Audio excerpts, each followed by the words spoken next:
On y va, c'est parti, on va commencer par définir le web design avant d'attaquer ce cours. Donc le web design, qu'est-ce que c'est? Ça va être la création d'interfaces utilisateurs, c'est-à-dire la partie visible d'un site web ou encore d'une application. Pour créer une bonne interface utilisateur, il faut un bon choix de plusieurs choses. Il faut gérer plusieurs domaines, notamment le domaine des couleurs, c'est-à-dire une bonne palette de couleurs, des bonnes couleurs utilisées en fonction des gens qui vont aller sur notre site, on va y venir juste après. Un bon choix des typographies, c'est-à-dire des polices d'écriture, on va essayer d'en avoir 2 par site, on appelle ça du pairing font, c'est-à-dire on va faire des paires de polices d'écriture. Une disposition judicieuse des éléments, on va éviter d'avoir les éléments qui sont placés n'importe où dans notre site, mais on va respecter des règles de positionnement où on va, par exemple, utiliser une grille pour bien placer les éléments. On va placer les éléments de façon à suivre le regard de l'utilisateur. En Occident, on lit de gauche à droite, par exemple, donc on va essayer de suivre ce schéma-là. On va faire des groupes d'éléments pour que ce soit logique, pour qu'il y ait un certain rythme dans nos sites et nos applications. Enfin, on va également utiliser des images et des icônes. Là aussi, il faut être judicieux dans le choix de ces images. Par exemple, que ces images respectent la palette de couleurs qu'on s'est donnée et que ces images aient un rapport avec, évidemment, notre site qu'on est en train de créer, donc notre interface qu'on est en train de créer. Ok ? Donc, qu'est-ce que c'est que le web design? C'est avant tout un problème à résoudre.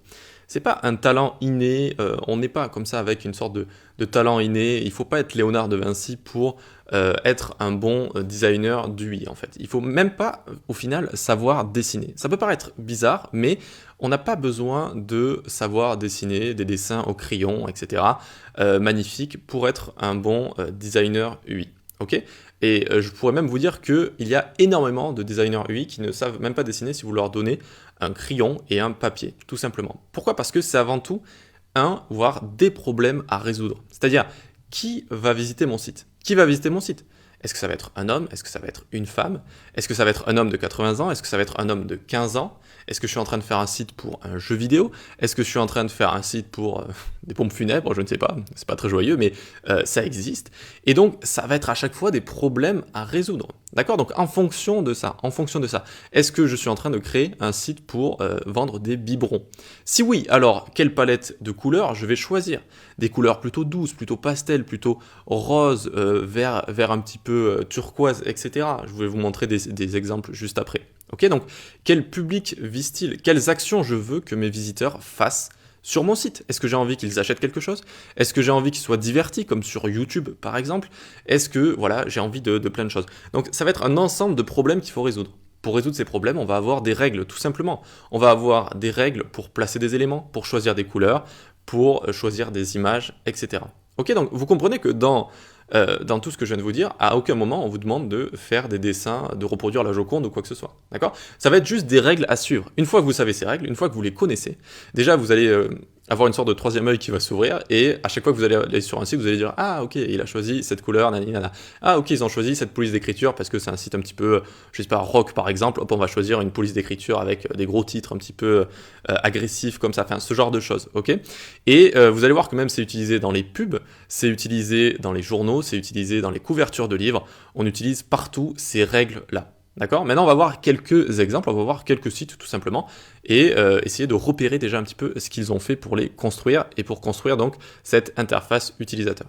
Donc on arrive sur un premier site, tout simplement j'ai recherché les sites les plus populaires donc par rapport à certains thèmes. Ici j'ai tapé les meilleurs sites donc de, comment appeler ça en français, de fournitures pour bébé, allez on va dire ça, de fournitures pour bébé. Donc ça s'appelle Bye Bye Baby, ok ? Bye Bye Baby. Et donc on peut voir déjà qu'il y a une police d'écriture qui a été utilisée. On peut voir qu'elle est assez joviale, c'est un site pour bébé, donc on voit que c'est une police assez sympathique comme ça. Et en dessous on a utilisé une police classique, sans sérif comme ça, c'est-à-dire sans empattement. On reviendra en détail sur les polices d'écriture. Donc c'est neutre, c'est calme, et c'est très bien comme ça. Alors ici, certes, c'est un site pour fourniture de bébés. Ok, mais qui va visiter ce site ? Ça va pas être les bébés, vous le savez très bien. Ça va être les parents. Donc le public visé, il va avoir entre, je ne sais pas, par exemple, je dis ça au hasard, 25 et 35 ans, d'accord ?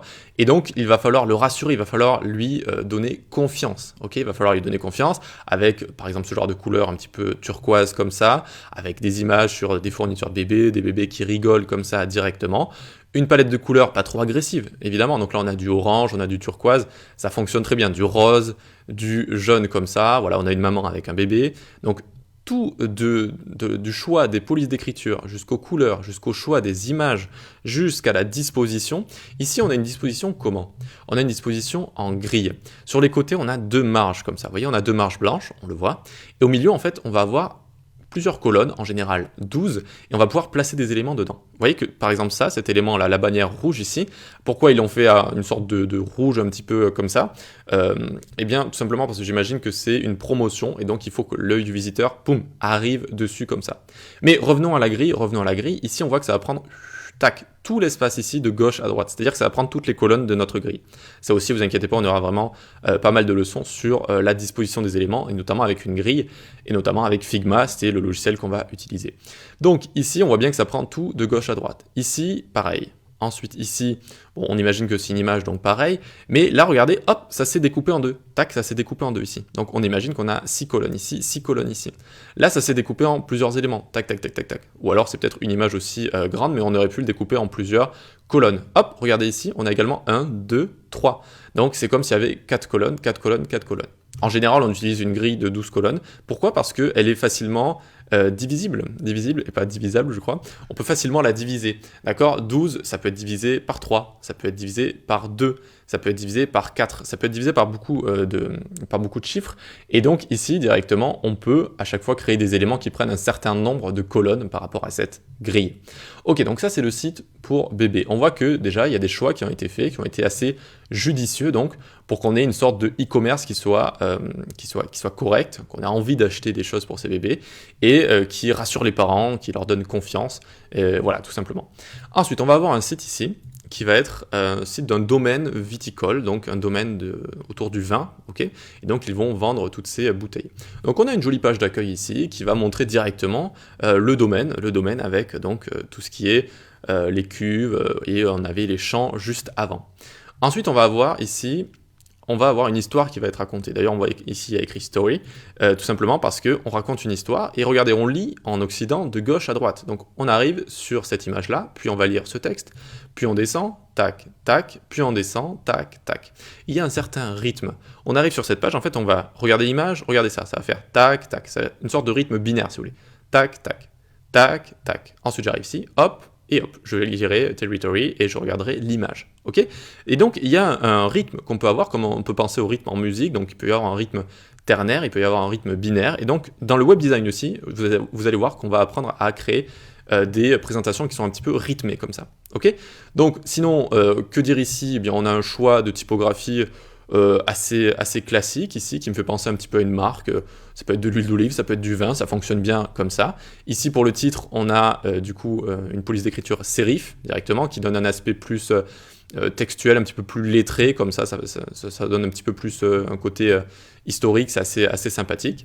Et donc, pour la palette de couleurs, c'est assez subtil ici. Si on arrive sur la page d'accueil, on voit que du blanc, et on voit cette image qui a été choisie, pas pour rien, hein, parce que le marron ici, c'est très lié à la terre, c'est très lié au viticole, etc. Mais en général, on l'utilise quand on parle de nourriture, on a au moins une couleur marron qui arrive par là.